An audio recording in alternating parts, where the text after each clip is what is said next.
How convenient that this remote planet has breathable air and its gravity is just right, otherwise the main characters would be screwed.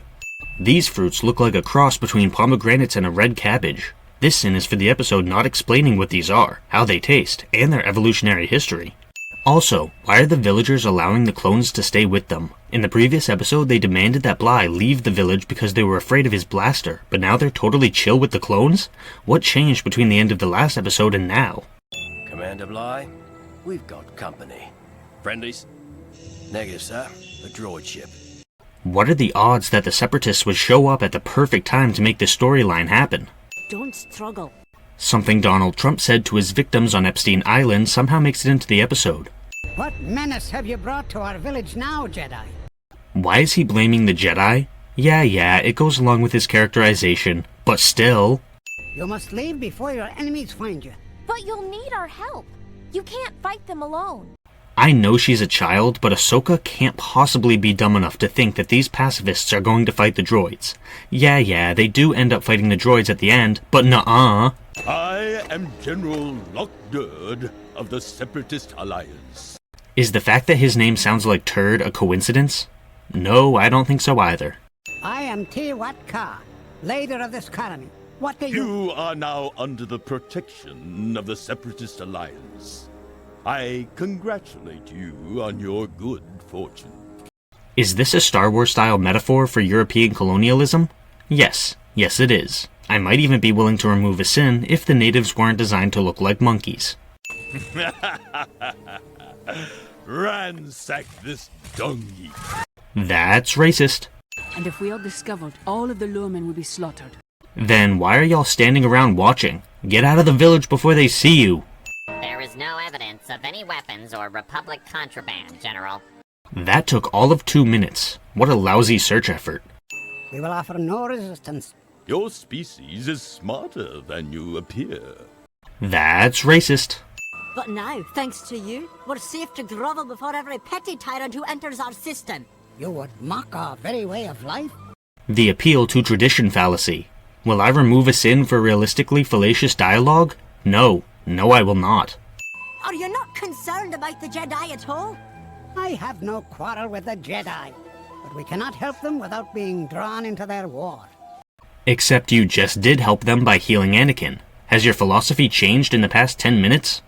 You know, I can't figure those villagers not wanting to fight. No pride, I guess.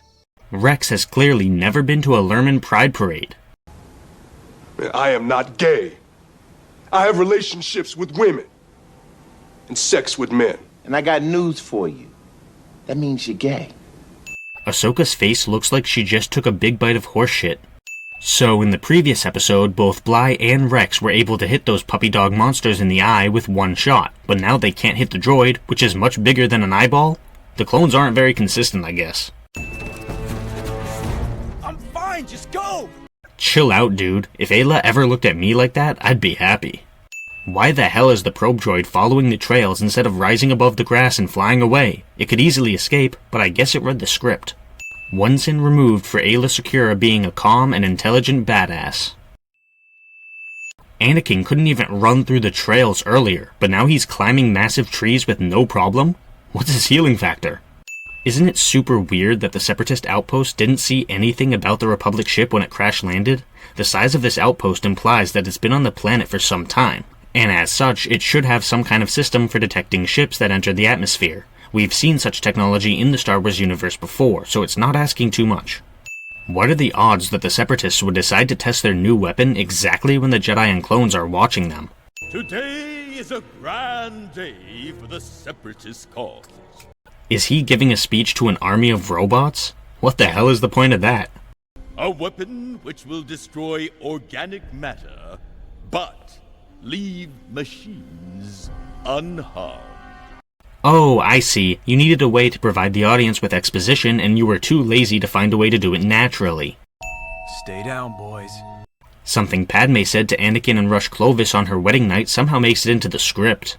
Wait, who is this? Between all the movies, shows, books, and video games, you can't expect me to remember everybody's name.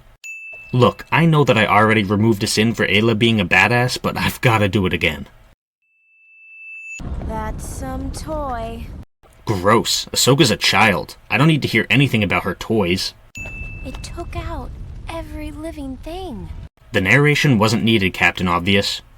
The colonists will make excellent test subjects. Wait, what colonists? There are so many characters, planets, and factions in this universe that I can't be expected to remember all of them. Where are they off to now? Ayla Secura would be excellent at discount TVSins. They must be going back to the Lerman village. There's nothing else in that direction. But why would they go there? The show never explains this. How the hell can he not see them? Also, having robots that are this dumb seems like a major liability. Yeah, the droids are designed for numerical superiority, but still. Where are the outpost security cameras? Why is there no alarm being raised after a droid sees the intruders on the CCTV system? I mean, it would be super effective to have a droid watch the security footage at all times, because it's not like a robot can get tired or bored. Separatist security does whatever the plot needs it to do. We've done nothing to provoke them, and we will not. That is their way. So we will just lay down and be slaughtered. Father, even if we don't fight the Separatists, we must defend ourselves. Mounting a defense is still engaging in battle. If we sacrifice our beliefs, we're no better than they are. Man, this is such great dialogue. A traditionalist refusing to change their beliefs, even in the face of undeniable reasons, and justifying their dogma with logical fallacies?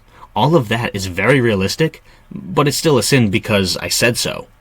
Convenient shield generators are convenient.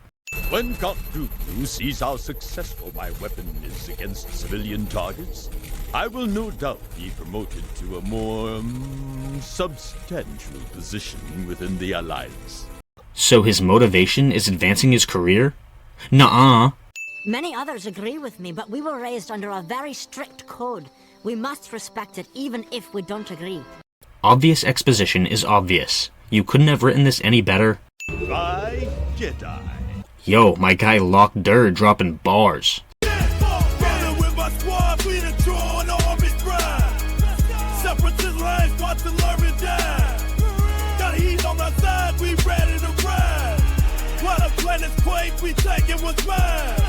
Okay, this little dolly zoom right here is pretty cool. Is he busting a nut? Yeah, this battle is awesome. Take another sim back, goddammit. Squad 2 and 3, attack! Why didn't you send all 3 squads at once? You would have had a much better chance to overwhelm them with your numbers that way. Or you could have had your first squad start to charge, which would draw the Jedi out of the shield, and then the squad could stop charging, and the tanks could have opened fire. Either of those strategies would have been much smarter than the nonsense you pulled. Sir, there's a Jedi heading right for us. Isn't it great that Anakin's super serious injuries only took a day or so to heal? I mean, dude's taken on a whole ass army with his bandages still on. No survivors. Hey, at least let us have Boston Rob, or Sandra. And what about Tony Vlachos? There goes my promotion.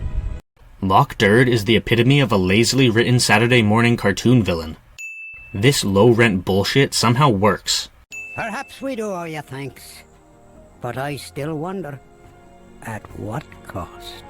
The Separatist army is all robots, so what exactly did your people sacrifice by fighting back? It's not like they had to actually kill any living beings, they just disabled a bunch of unfeeling robots.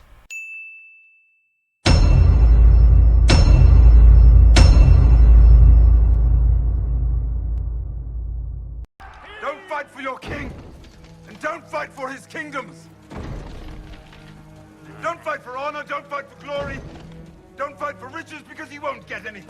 Those are brave men knocking at our door. Let's go kill them!